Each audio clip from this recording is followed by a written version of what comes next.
Hello guys, NautoAis here, and I know I'm very late for this thoughts, and unfortunately, let's just say that I got other agenda, but it is what it is there. So anyway, what am I talking about? And that is two things from Capcom. First of all, the Capcom Spotlight and Capcom Cup 12. Something interesting about that one, but not personally the tournament side, but direction, what they're doing with this esport, it is sort of interesting. The perspective of business, are they trying to make the fans happy or not? I'll give my thoughts about that. So a lot of things happening really with Capcom. So with that, you know what, might as well start with Capcom Cup 12. It's kind of easy one there. So first of all, congratulations to the winners. They won.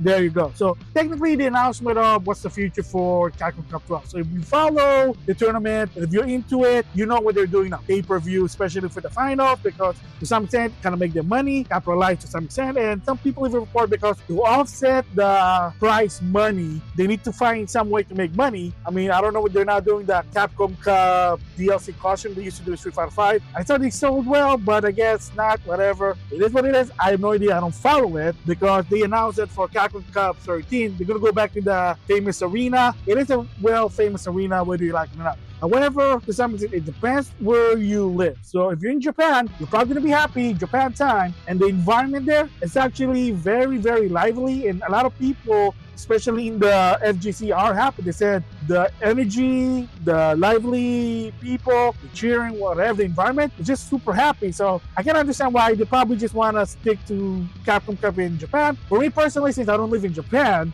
I might not like it because I don't want to be watching it like 1 and 2 in the morning, but that's how it goes. I mean, what can you do about it? That just makes sense. Capcom's a Japanese company, Street Fighter from Japan. Why not? I understand that Capcom Cup started in the West, so now the Japanese are like capitalizing. And I think to some extent also, from what I understand, is that because at the time, Capcom did not have a Japanese esports team. That's why a lot of this controversy with Capcom Cup 12, but it is what it is. Like it, hate it, dump it, it is what it is. $1 million, $2 million, the prize money, you know how it goes. But yeah, whether you like it or not, it kind of makes sense. If you're watching it in the West, probably not to your keen. You probably don't like it because you don't want to stay up in the morning, but what can you do? Pay-per-view, if they're going to stick with it, let's just see. I think just make it free because it's really ridiculous. No offense, Capcom Cup pay-per-view, it's not a pay-per-view experience. You want pay-per-view experience? Go watch AEW pay-per-view. That's an experience. WWE, they do PLE, Premium Live Event.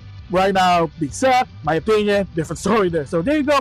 The future of Capcom Cup 13. So recap, it's going to be $1 million, $2 million prize money again, that shebang thing. I don't follow that. It's going to be in Japan again, same place. Whether you like it or not, makes sense. Lively energy. If people that are just lively, you probably finally have a full-fledged Capcom esports team, because in the past it didn't. That's why it's in the USA. Remember Capcom Cup 2019? That was a bit of a controversy there. And then I think the end of Capcom Cup 2023, the winner, in the end, the winner was just standing there, didn't know what's going on. So you can see like the quality, whether you like it, you hate it, it is what it is. So there you go.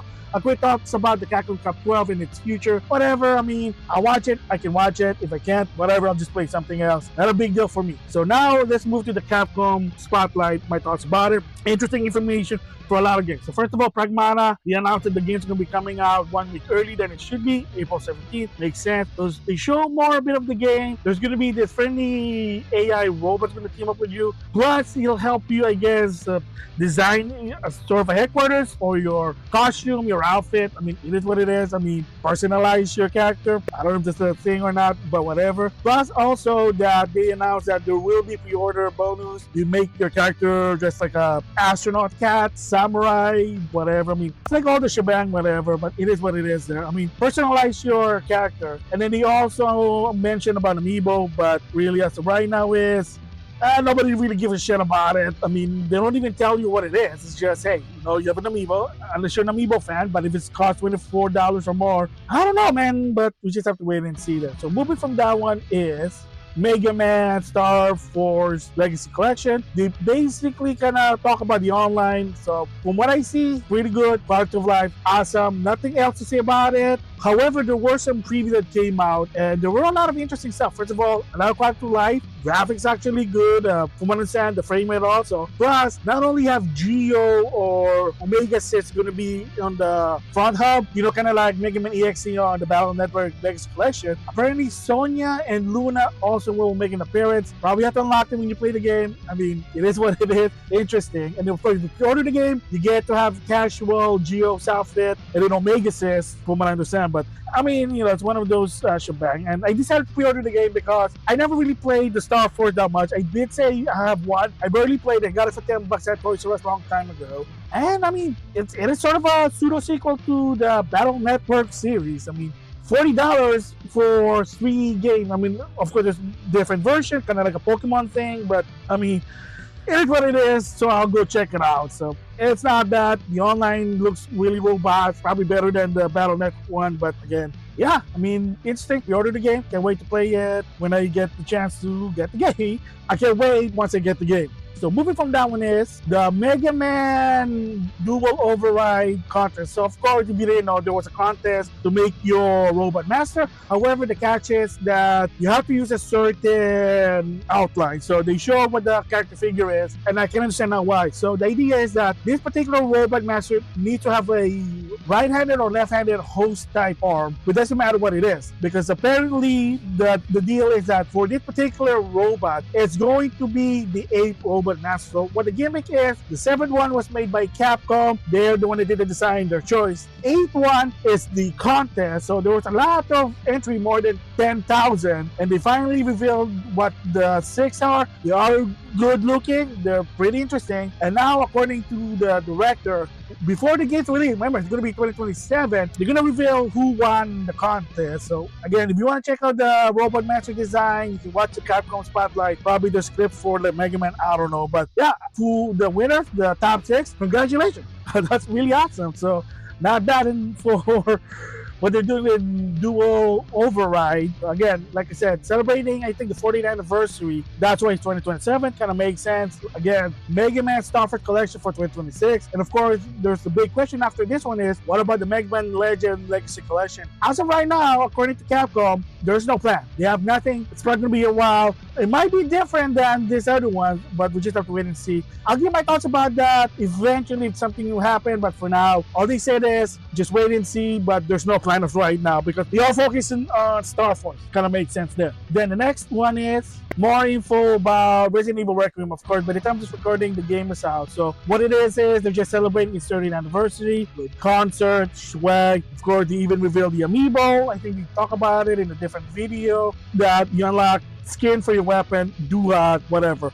However, the biggest part about this one that is interesting is that there will be DLC for Requiem. They are working on this right now, so it'll be a while, maybe 2027, 2028, but there you go. So if you join the game, good. So there's more content for Resident Evil Requiem. As for me, I gotta play the past Resident Evil game, probably 3. Got 3 for Village. I tried playing 7 at one point, said nope, first person, no bueno, I'm done. There you go. So it is what it is there. So moving from that one is more info about Omnimusha, The Way of the Sword, and apparently this might have no connection with the Omnimusha Netflix, since even the main character are the same, because you do play as Musashi Miyamoto. So it has its own story, and they kind of show what the game is, and they did say that it's not a Dark Soul game, it's sort of pseudo open world, but it's still challenging, but it's not going to be like, oh, I die, you lost your soul, Dark Soul type. Nothing like that. It's just that it's not going to be an easy game, but it is an action game, not a fast pace like Devil May Cry, but action, open world, pseudo open world to some extent. So as of right now, the RSA is still going to be coming in 2026. And then the next one for that one is Street Fighter 6 Alex. By the time it's recording, Alex is out. I played the story mode. Sort of interesting for what it is. It is what it is there. That's how it goes. The only downside that I just don't really agree with it is that for every time there's a new DLC character, it's always going to be one fateful day. I mean, I can understand probably make it easy to do the layout rather than putting it in World Tour mode. But yeah, I'm not a fan of it. I mean, it's kind of bullshit, but it is what it is. So yeah, so Alex is out. The 2 theme song is actually out. Once you do the update, you get it for free. I like the song because if you don't know Jam Project, they also did some song for Super Robot War. That's why. they do a lot of this type of Super Sentai type music. That's why I kind of enjoy it. And not only that, they revealed DJ and Alina's fourth outfit, and yes, it is a summer wear. It is what it is. So get horny, I guess, to some extent. It is what it is there. And then next one is Monster Hunter. Yeah, just more info about it. They talk about a lot of the bonus and the amiibo. So first of all, the game's already out. There's a demo that if you play the demo, you can transfer the save to the main game. I like that. That should be an industry standard. Amiibo, you unlock Lane Costume. I'm sorry. It is what it is. The idea is third party or brand expansion. So especially if you like amiibo, if I like amiibo, I want to use them. Monster Hunter 3 on Switch too. I'll go get that. You know, it goes business promotion. It is what it is there. And they have free stuff, and in the long run, they're gonna have paid stuff. Will be like an expansion for this one. As of right now, not so much, but yeah, I mean, a lot of people like the game, so it is what it is. It's already out. I still need to finish the first 2 games. I have it on PlayStation 5, but backlog, you know, it goes there. So yeah, I mean, it's Monster Hunter story. I mean, if you can't play the actual Monster Hunter game world, which from understand there is going to be an expansion for that one, so kudos. You can play an RPG style version. I mean, it looks good, 60 frames, you know, it is what it is there. So there you go, my thoughts about the Capcom Spotlight. Not that a lot of new info, and like I said, by the time this recording, all of this game, the DLC, the updates are already out. Most of them probably going to be end of March to April. I mean, it's not bad.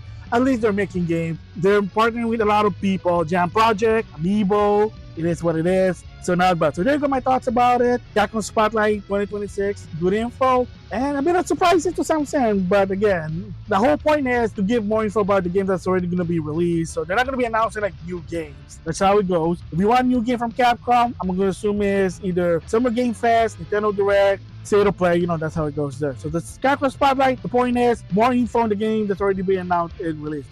So with that, I'll see you guys later.